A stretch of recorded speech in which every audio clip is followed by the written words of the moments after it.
The United States of America is a land born of immigrants. They have come for the riches and freedoms America has promised to hold. The journey has often been harrowing, and once here, the riches seem elusive. Still, the American dream endures. The earliest settlers crossed the land bridge between present-day Asia and North America during the Ice Age, and spread throughout the continents. They became the Native Americans whose cultures would develop without outside influence for thousands of centuries. The Native Americans would be the first opposition to immigrants of the modern era. Throughout the 1500s, those coming to present-day America, mostly Spanish conquistadors and French explorers, sought gold, land for their mother country, and eternal youth. In 1565, the first permanent settlement was founded, a fortress in St. Augustine, Florida. The first successful English colony was founded in 1607 at Jamestown in present-day Virginia. The original 100 settlers, all men, came to search for gold. The first years were harsh, and most of the settlers died from starvation and disease. Not until the early southern colonists discovered the profits of growing tobacco did they begin to prosper. Many of these early male settlers were second sons who were left nothing after their family's estate went to their elder brothers. They came to America to find their own wealth. In 1620, 102 settlers arrived in Plymouth Bay. These were the Puritans, searching for religious freedom from the Church of England. They founded Plymouth Colony, where they could practice their religion freely. The colony of Pennsylvania was founded in 1681 by the Quaker William Penn, who hoped to create a religious haven not only for Quakers, but for all religious groups. The other colonies were settled throughout the rest of the century for the same reasons of wealth and religious freedom. The voyage from Europe to America was as dangerous as the living conditions. It could take up to 3 months in disease-ridden ships. Usually, many of the settlers would die at sea. These earlier settlers would face opposition from the Native Americans, though this opposition was usually easily overcome. At the beginning of the 18th century, southern planters began importing slaves from Africa. Over the next 2 centuries, over 600,000 Africans were brought to the United States to work as slaves on plantations. In the first half of the 1700s, nearly 150,000 Germans immigrated to the American colonies. They were fleeing from civil war, poverty, and religious persecution in Germany. Known as the Pennsylvania Dutch, they lived mostly in the backwoods of Pennsylvania in their own communities, and they preserved their culture. Because they tended to keep to themselves, they received little opposition from the earlier Anglo-Americans, and were one of the few minority immigrant groups to prosper. The Scots-Irish were not as welcome. 175,000 of them immigrated to the colonies in the 1700s to escape severe economic depression, partly caused by the British government. In America, they were regarded as drunken, lawless, and selfish. Nevertheless, they found wealth as distillers and fur traders. The first frontiersmen were Scots-Irish immigrants. The other immigrant groups of the 1700s were all European and included the French, Dutch, Jews, Scots Highlanders, and Swiss, among others. They came mostly for wealth and religious freedom, which could not be found in their home countries. Often, they did not find them in America either. One of the first pieces of legislation passed to limit immigration was one of the Alien Acts of 1798. It increased the residence requirement for American citizenship from 5 to 14 years, therefore discouraging new immigrants. Though it was passed in the larger scheme of domestic political conflict, it was at contrast to America's traditional open-door policy. The first half of the 19th century saw a spike in immigration from Northern Europe. Many European countries seemed to be running out of land, forcing millions to live in poverty. America, however, was expanding. It also offered enormous freedom of religion, social structure, and democracy. When families at home heard of American wonders through the American letters immigrants sent home, they too hastened to America. Though the journey had been made shorter with the advent of steamships, it was still a dangerous and uncomfortable journey for them. In the 1840s, Ireland was struck with a terrible potato famine. Escaping starvation, as well as British oppression, more than 1 million Irish immigrated to America. Most of these Irish were without money and moved into eastern seaboard cities. There they took jobs in factories, as dock workers, and at harsh labor, and lived in crowded slums. Nativists hated them for their poverty and Catholicism, and felt they forced down wages. Many businesses sported signs declaring no Irish need apply. The Irish fought back, forming labor unions such as the Molly Maguires, and their own communities with Catholic schools. The German immigrants, numbering nearly as many as the Irish, were mostly farmers, although some were political refugees. They usually arrived with more wealth than the Irish, allowing them to move west.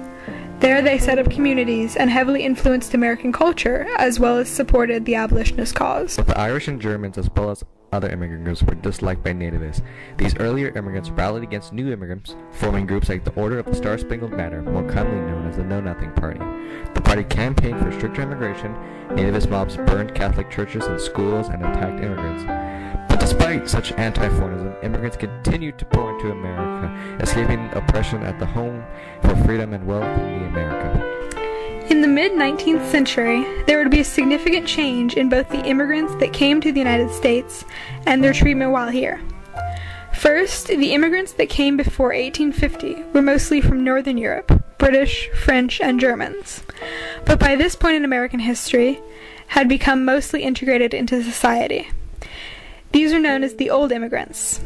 However, there is a shift from these old immigrants to new immigrants from Southern and Eastern European countries, such as Italy, Greece, and Turkey. These immigrants would bear much of the anti-immigrant feelings within the United States. America offered freedoms never heard of in these European countries, as well as the massive industrial revolution created thousands of jobs and the extensive amount of land open to settlement. America was the dream for many, but they would enter into an anti-foreign mood of America. The citizens wouldn't take kindly to these foreigners overflowing the cities, as well as taking their jobs for much lower pay, even forcing immigrants into slum tenements of the cities with economic suppression. The best example of anti-immigrant feelings in this era would be the Chinese. Massive numbers of Chinese immigrants came to the U.S. seeking work during the railroad construction, gold rush, and the Boxer Rebellion, which made the country unstable. All of these drove massive numbers of Chinese citizens to the west coast of California. The Chinese posed such a direct threat to American jobs that the public pushed for Chinese Exclusion Act, preventing any Chinese citizen from immigrating to the United States.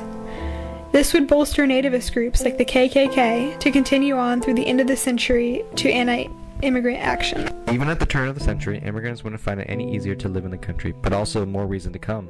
The Japan-Russo War left many Japanese poor and hungry, so seeking better opportunity, like many others, they fled to the United States.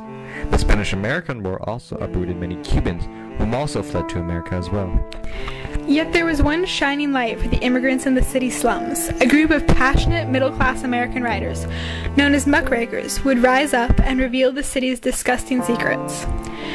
Everyone living in the slum tenements would be given some basic accommodations, such as hot water, as basic standards for living. In Russia, the Bolshevik Revolution would sponsor major immigration to the United States, but also emigration. There was a minority within the population that hoped the world of communism would treat them better. They were dreadfully wrong. Life in the American slums would be exponentially greater than life in the Soviet Union, where famine and cold were simply the need sacrificed to the great cause. American victory in World War I would be one of the most odd times in American history, a time where America would become an isolationist, disregarding itself from the chaos of Europe. This isolation would be confirmed in the Emergency Quota Act and the Immigration Act of 1924, both limiting the amount of immigrants to near nothing of the former numbers. The Great Depression would help any American, immigrant or not.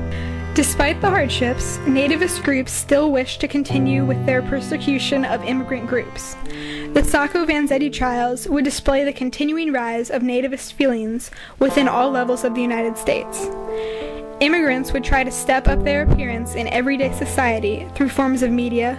Cartoonists were largely Jewish immigrants, and movie characters like Charlie Chaplin only made immigrants more acceptable in the eyes of the public. The 1930s was the end of this isolationist period in America, for it could no longer remain in its neutral isolation with the growing issue of fascism. Nazi Germany in the West and Imperial Japan in the East threatened the safety of all Americans, allowing thousands of Jewish immigrants fleeing the horrors of Nazi government and persecution to seek refuge in the United States. Also, Chinese and Korean immigrants also fleeing, but from the rise of the Japanese Empire into Manchuria and current China. After Pearl Harbor, America was forced into World War II. Even during wartime, immigrant hostilities continued to rise. President FDR, fearing Japanese spies, issued Executive Order 9066, allowing the internment of all Japanese and other Asian groups by accident. Tutsi riots were another demonstration where several Hispanic immigrants were beaten senselessly for taking away the jobs of actual Americans. Hispanic immigrants from this point We didn't find much respect of rights until Cesar Chavez comes and reforms the civil rights of immigrants, getting better working conditions for Hispanics and better protection under the law. Today, immigrants still want to come to America, some so desperate that they would come to this country illegally. Crossing the border from Mexico or hiding in cargo ships, immigrants are seen in a negative light. Yet it is important to realize that America is a land made up of immigrants. We are all immigrants, therefore denying someone access to this country would be the same as denying ourselves the land of opportunity. The American dream is still alive. It is a harsh road filled with discrimination and prejudice, but the rewards are great in the land of the free and the home of the brave.